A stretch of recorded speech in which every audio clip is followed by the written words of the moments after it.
তো নমস্কাৰ বন্ধুসকল, মোৰ ইউটিউব চেনেল আসাম গভৰ্ণমেণ্ট জবছলৈ আপোনালোকক পুনৰ এবাৰ স্বাগতম জনাইছোঁ অন্য এটা নতুন ভিডিঅ'লৈ। আৰু থাম্বনেইল দেখি আপুনি গম পাইছে যে আজি ভিডিঅ'টো মই কিহৰ ওপৰত বনাবলৈ গৈ আছোঁ। গতিকে ৰেলৱে ডিপাৰ্টমেণ্টৰ পৰা বহুত কিছুমান প্ৰায় হাজাৰ হাজাৰ পোষ্ট মুকলি হৈছে। গতিকে ইয়াৰ এলিজিবিলিটি কি, কেতিয়া এপ্লাই হ'ব, এপ্লাই হৈ গ'ল নে নাই, লাষ্ট ডেট কেতিয়া, চেলাৰী কিমান দিয়া হ'ব, কেনেকৈ এপ্লাই কৰিব লাগে, সকলো কথা আজি ভিডিঅ'টো মই অতি ভালদৰে আপোনালোকক জনাই দিম। ভিডিঅ'টো শেষলৈকে চাই গৈ থাকক আৰু মোৰ চেনেলটো যদি নতুনকৈ আহিছে এবাৰ ছাবস্ক্ৰাইব কৰি ল'ব, যাতে এনেকুৱা ধৰণৰ ভিডিঅ' আপোনালোকে সদায় চাই থাকিব পাৰে। তো আহক আমি দেৰি নকৰি ভিডিঅ'টো আৰম্ভ কৰোঁ। গতিকে railway requirement 2025 post name group C আৰু গ্ৰুপ ডিৰ বাবে পোষ্ট ওলাইছে, ঠিক আছে। টোটেল পোষ্ট বুলি কৈছে, বিভিন্ন ধৰণৰ পোষ্ট আছে। মেল আৰু ফিমেল সকলোৱে এপ্লাই কৰিব পাৰে আৰু বয়সৰ সীমা দিছে 18 পৰা 33 বছৰ মানে বয়স আপোনালোকৰ হ'ব লাগিব, ঠিক আছে। আৰু অনলাইন এপ্লাই হ'ব। দৰমহা 18,000 পৰা 59,000 দৰমহা আপোনালোকক দিয়া হ'ব, ঠিক আছে। আৰু কি কৈছে 10 পাছ লাগিব, 12 পাছ লাগিব আৰু গ্ৰেজুৱেট পাছ সকলোৱে এপ্লাই কৰিব পাৰে। আৰু এডুকেশ্যন কোৱালিফিকেশ্যন বিভিন্ন পোষ্টৰ বাবে বেলেগ বেলেগ ধৰণৰ আছে। তাৰ কাৰণে অফিচিয়েল যি নটিফিকেশ্যন আছে মই আগলৈ ক'ম, সেইবিলাক আপোনালোকে চাব লাগিব, ঠিক আছে। আৰু অলৰেডি কৈ দিছোঁ মিনিমাম এজ লিমিট 18 বছৰ আৰু মেক্সিমাম 33 বছৰ, ঠিক আছে। আৰু গভৰ্ণমেণ্ট ৰুল অনুসৰি এজ ৰিলেক্সেশ্যনো দিয়া হ'ব কাষ্ট ৱাইজ, ঠিক আছে। আৰু জেনেৰেল OBC কাৰণে যি এপ্লিকেশ্যন ফিজ লোৱা হ'ব সেয়া 500 টকা লোৱা হ'ব। আৰু ST SC কেণ্ডিডেটৰ বাবে 250 টকা এপ্লিকেশ্যন ফিজ লোৱা হ'ব, ঠিক আছে। আৰু ইয়াৰ যিটো চিলেকশ্যন প্ৰচেছ কি কৈছে, প্ৰথমতে এটা ৰিটেন এক্সাম হ'ব, তাৰপিছত ডকুমেণ্ট ভেৰিফিকেশ্যন হ'ব, তাৰপিছত আপোনালোকৰ যিটো মেৰিট লিষ্ট সেইটো প্ৰকাশ কৰা হ'ব, ঠিক আছে।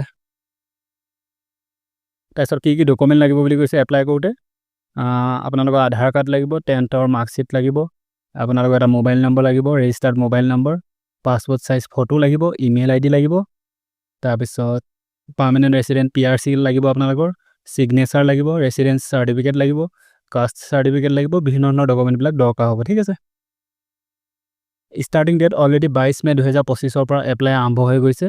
Last date 22 June 2025 last date হ'ব বুলি কোৱা হৈছে, ঠিক আছে। ইয়াত কিছুমান অফিচিয়েল নটিফিকেশ্যন দিয়া হৈছে, আমি তাত ক্লিক কৰি কেনেকৈ এপ্লাই কৰিব লাগে আমি চাম, ঠিক আছে। গতিকে অনলাইন এপ্লাই যিটো ক্লিক হেয়াৰ বুলি অপশ্যন আহিছে অনলাইন এপ্লাই, তাত আমি ক্লিক কৰিম।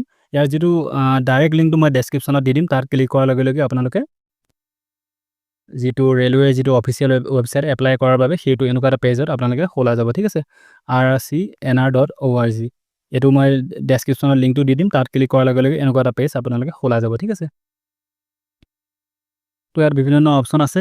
যিটো প্ৰথম অপশ্যন, সেই প্ৰথম যিটো লিংক হৈছে সেইটো হৈছে অনলাইন এপ্লাইৰ লিংক, দ্বিতীয়টো যিটো নটিফিকেশ্যন চোৱাৰ লিংক, ঠিক আছে। গতিকে আমি যিটো প্ৰথম যিটো আহিছে তাত আমি এনেকৈ ক্লিক কৰিম। ক্লিক কৰাৰ লগে লগে এনেকুৱা এটা পেজ খোলা যাব, ঠিক আছে। যিবিলাকে অলৰেডি ৰেজিষ্ট্ৰেশ্যন কৰি থৈছে তেওঁলোকে চিধা কেণ্ডিডেট লগ ইন বোলা যিটো অপশ্যন আছে তাত ক্লিক কৰাৰ লগে লগে নিজৰ ইমেইল ID আৰু পাছৱৰ্ড দি তেওঁলোকে লগ ইন কৰিব পাৰিব, ঠিক আছে। যিবিলাকে এতিয়ালৈ ৰেজিষ্ট্ৰেশ্যন কৰা নাই তেওঁলোকৰ বাবে এই পেজটো একেবাৰে তললৈ আহিব। আপোনালোকে তলত আহি যিটো চেক বক্সটো দেখিছে তাত এনেকৈ ক্লিক কৰি দিব, তাৰপিছত এপ্লাই নাও অপশ্যনটোত ক্লিক কৰিব লাগিব। তাৰ আগতে আপুনি এইখিনি পঢ়ি চাব কি কি দৰকাৰ হ'ব, যেনেকৈ স্কেন কপি এডুকেশ্যনেল যিবিলাক চাৰ্টিফিকেট 100 পৰা 500 KB ভিতৰত হ'ব লাগিব, বা ফটোবিলাক বা ছিগনেচাৰ যিবিলাক ফটো হ'ব সেইবিলাক 10 পৰা 50 KB ভিতৰত হ'ব লাগিব। এনেকুৱা গোটেইখিনি কথা ইয়াত লিখি আছে, আপোনালোকে পঢ়ি চাব। তাৰপিছত ইয়াত এপ্লাই নাও অপশ্যনটোত আমি ক্লিক কৰি দিম। এপ্লাই নাও ক্লিক কৰাৰ লগে লগে এনেকুৱা এটা পেজ খোলা যাব। মই প্ৰতিটো লিংক ডাইৰেক্ট লিংক মই ডেছক্ৰিপশ্যনত দি দিম, তাত ক্লিক কৰাৰ লগে লগে যিবিলাকে এতিয়ালৈকে ৰেজিষ্ট্ৰেশ্যন কৰা নাই তেওঁলোকে ৰেজিষ্ট্ৰেশ্যন কৰিব পাৰিব, ঠিক আছে। ৰেলৱে ৰিক্ৰুটমেণ্ট যিটো অফিচিয়েল ৱেবছাইট হয়, ইয়াত আপোনালোকে ৰেজিষ্ট্ৰেশ্যন কৰিব লাগিব। প্ৰথমতে ফাৰ্ষ্ট নেম যদি যি আছে আপোনালোকৰ, মিডল নেম যদি কিবা আছে বা লাষ্ট নেম কিবা আছে সেইকেইটা লিখি দিব লাগিব। তো ইয়াত আপোনালোকে নিজৰ ফাৰ্ষ্ট নেমটো, মিডল নেমটো আৰু লাষ্ট নেমটো টাইপ কৰিব লাগিব। তলৰ যিটো অপশ্যন আছে ফাদাৰ্ছ নেমটো আপোনালোকৰ দেউতাৰ নামটো ধুনীয়াকৈ টাইপ কৰি দিব। তাৰপিছত জেণ্ডাৰটো চিলেক্ট কৰিব, আপোনাৰ ফিমেল মেল যি হয় আপোনালোকৰ জেণ্ডাৰ, ঠিক আছে। তো এই গোটেই এনেকৈ প্ৰক্ৰিয়াখিনি কৰিব লাগিব। ডেট অফ বাৰ্থটো, মোবাইল নাম্বাৰটো, পিনক'ড, তাৰপিছত আপোনালোকৰ গোটেই এড্ৰেছটো ইয়াত ভৰাব লাগিব। তাৰপিছত আপুনি ৰেজিষ্টাৰ কৰাৰ পিছতে আগন্তুক আপুনি যি প্ৰক্ৰিয়াটো সেইটো কৰিব পাৰিব, ঠিক আছে, এপ্লাইৰ কাৰণে। গতিকে এপ্লাই যিবিলাকৰ কৰিবলৈ অসুবিধা পায় তেওঁলোকে মোক কমেণ্টত জনাব পাৰে, মই এপ্লাই কৰি নিশ্চয় কৰি দিম। আৰু ভিডিঅ'টো ভাল লাগে যদি লাইক আৰু সকলোৱে শ্বেয়াৰ কৰক। কিবা অসুবিধা পালে আপোনালোকে মোক জনাব নিশ্চয়।